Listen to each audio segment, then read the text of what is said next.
கடந்த 10 ஆண்டுகளாக நாட்டு மக்களுக்கு அளித்த வாக்குறுதிகளை நிறைவேற்றாத பாஜக அரசு கட்டி முடிக்கப்படாத கோயிலை அவசரமாக திறந்து மக்களை திசை திருப்ப முயற்சிப்பதாக முதலமைச்சர் மு.க.ஸ்டாலின் சாடியுள்ளார். சென்னை அண்ணா அறிவாலயத்தில் திமுக நாடாளுமன்ற குழு தலைவர் டி.ஆர். பாலு எழுதிய உரிமை குரல், the man and message, my voice for the voiceless, பாதை மாறா பயணம் என்ற நூல்கள் வெளியீட்டு விழா நடைபெற்றது. விழாவில் கலந்து கொண்டு முதலமைச்சர் மு.க.ஸ்டாலின் நூல்களை வெளியிட முதல் பிரதிகளை திராவிடர் கழக தலைவர் கி. வீரமணி, முன்னாள் ஒன்றிய அமைச்சர் ப. சிதம்பரம், பத்திரிகையாளர் இந்து என். ராம், கவிஞர் வைரமுத்து ஆகியோர் பெற்றுக் கொண்டனர். தொடர்ந்து விழாவில் பேசிய மு.க.ஸ்டாலின் கடந்த 10 ஆண்டுகால ஆட்சியில் மக்களுக்கு அளித்த வாக்குறுதிகளை பாஜக அரசு நிறைவேற்றவில்லை என்றும் குற்றம் சாட்டினார். தமிழ்நாட்டு மக்களுக்கு பேரிடர் பாதிப்புகளுக்கு கூட ஒன்றிய அரசு நிதி ஒதுக்கவில்லை என்று கூறிய ஸ்டாலின், கட்டி முடிக்காத கோயிலை இறுதிக்கட்டத்தில் திறந்து மக்களை திசை திருப்ப பாஜக முயற்சிப்பதாக சாடினார்.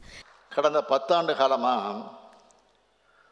மக்களுக்கு கொடுத்த எந்த வாக்குறுதியும் நிறைவேற்றாம, தமிழ்நாட்டுக்கும் தமிழ்நாட்டு மக்களுக்கும் எதையும் செய்யாம,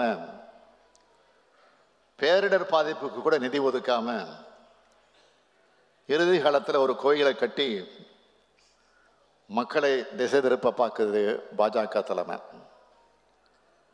தேர்தலை சந்திக்க இருக்கும் பாஜகவுக்கு மக்களிடம் சொல்றதுக்கு சாதனை எதுவும் இல்லை. அதனால தான் முழுசாக கட்டி முடிக்க முடியாத கோயிலை அவசரமாக திறந்து எதையோ சாதிச்சிட்டதாக காட்டிக்கிறாங்க. இது மாதிரியான திசை திருப்புற தந்திரங்களுக்கு மக்கள் சரியான பாடங்கள் கொடுப்பாங்க, இது உறுதி. தமிழ்நாட்டில் அமைத்துள்ள வலுவான கூட்டணியை போன்று இந்தியா முழுவதும் அமைவதை உறுதி செய்தாக வேண்டும் என்றும், தமிழ்நாட்டு மக்களின் முன்னேற்றத்திற்கு உதவும் ஒரு ஒன்றிய அரசை உருவாக்க தேர்தலுக்கு தயாராக வேண்டும் என்றும் முதலமைச்சர் மு.க.ஸ்டாலின் கேட்டுக்கொண்டார்.